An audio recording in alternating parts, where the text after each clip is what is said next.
जय श्री कृष्ण।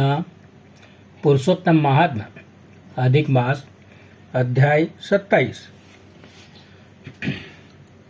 श्री नारायण कहते हैं कि वाल्मीकि इस तरह राजा धड़धड़वा को अध्यापन विधि बताकर बोले कि हे राजन, तेरा कल्याण हो। अब मैं पाप नाशनी सरयू को जाता हूँ।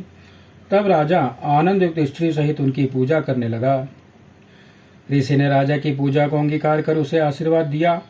तब सायंकाल हो जाने पर वाल्मीकि ऋषि वहां से चल दिए। राजा भी सीमा तक उनको पहुंचाकर अपने घर आया और अपनी रानी गुण सुंदरी से बोला कि हे सुंदरी, राग द्वेष वाले गंधर्व नगर के समान इस आसार संसार में मनुष्य को क्या सुख है।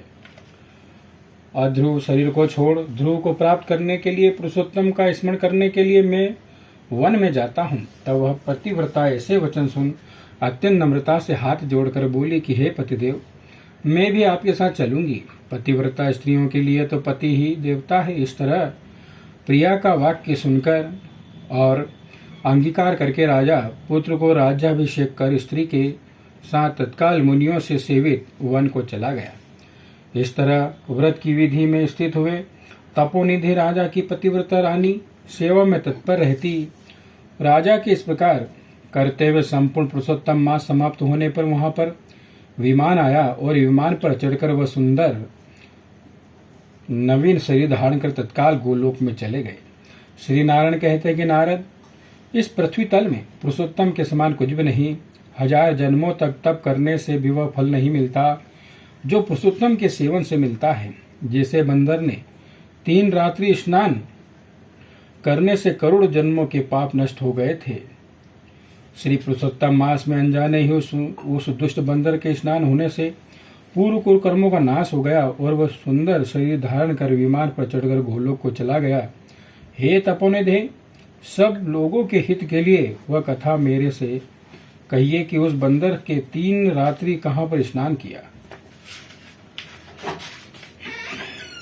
वह बंदर कौन था, उसने क्या आहार किया और कहाँ उत्पन्न हुआ, और उसके अनजाने ही पुरुषोत्तम मास में स्नान करने का फल क्या हुआ। श्री नारायण बोले कि केरल देश में उत्पन्न एक लोभी ब्राह्मण था। इस कर्म से लोक में वह कंजूस नाम से विख्यात था। यद्यपि उसके पिता ने उसका चित्र शर्मा नाम रखा। वह कभी भी कोई धार्मिक काम नहीं करता। वन में विचरने वाला एक माली उसका मित्र था। वह ब्राह्मण सदैव अपने उस मित्र माली के पास जाकर रोकर बारंबार अपना दुख कहता कि नगर के रहने वाले सदैव मेरा तिरस्कार करते हैं। इस तरह नगर में रहना अति कठिन हो गया है। वह माली उसको दिन जानकर दया करता हुआ बोला कि हे कदर, तुम इस समय बाड़ी में रहो। कदर माली के वचन सुन बड़े आनंद से उस बाड़ी में रहने लगा। नित्य उसके निकट रहता और उसकी आज्ञा का पालन करता। इससे उस माली का उस ब्राह्मण पर धड़धड़वा विश्वास हो गया।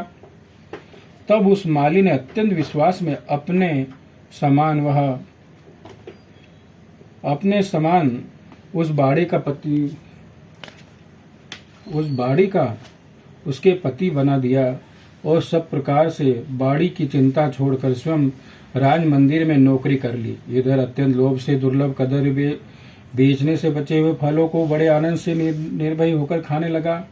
उस बाड़ी में उत्पन्न हुए द्रव को निर्भय होकर आप ही ग्रहण कर लेता और जहाँ बाड़ी का मालिक पूछता तो असत्य बोलकर बहाना करता। इस तरह बुढ़ापे में गलित शरीर वाला वह दुर्बुद्धि कदर 87 वर्ष का हो गया। तत्पश्चात वह मूढ़ बुद्धि वाला कदर मृत्यु को प्राप्त हुआ। उसको जलाने के लिए काष्ठ भी नहीं मिला। वेदों के जानने वाले विद्वान कहते हैं कि बिना फल भोगे पाप नष्ट नहीं होते। मरने के पश्चात वह यमदूतों से मुदगरों की मार से हाहाकार करता हुआ अत्यंत भयंकर मार्ग को चला गया। विलाप करते हुए उस ब्राह्मण को यमराज के दूत यमराज के पास ले गए। चित्रगुप्त उसे देखकर उसे शुभ अशुभ कर्मों को देखकर धर्मराज से बोले कि यह कदर ब्राह्मण अधम है।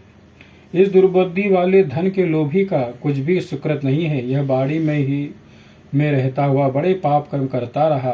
बाड़ी माली से विश्वासघात किया। श्री नारायण बोले कि हे नारद, इस तरह चित्रगुप्त के वचन सुन धर्मराज अत्यंत क्रोध से भरे हुए वचन बोले कि यह 1000 वर्ष तक बंदर की योनि में रहे और विश्वासघात का फल उसको बाद में मिलेगा। इति श्री जय श्री कृष्ण।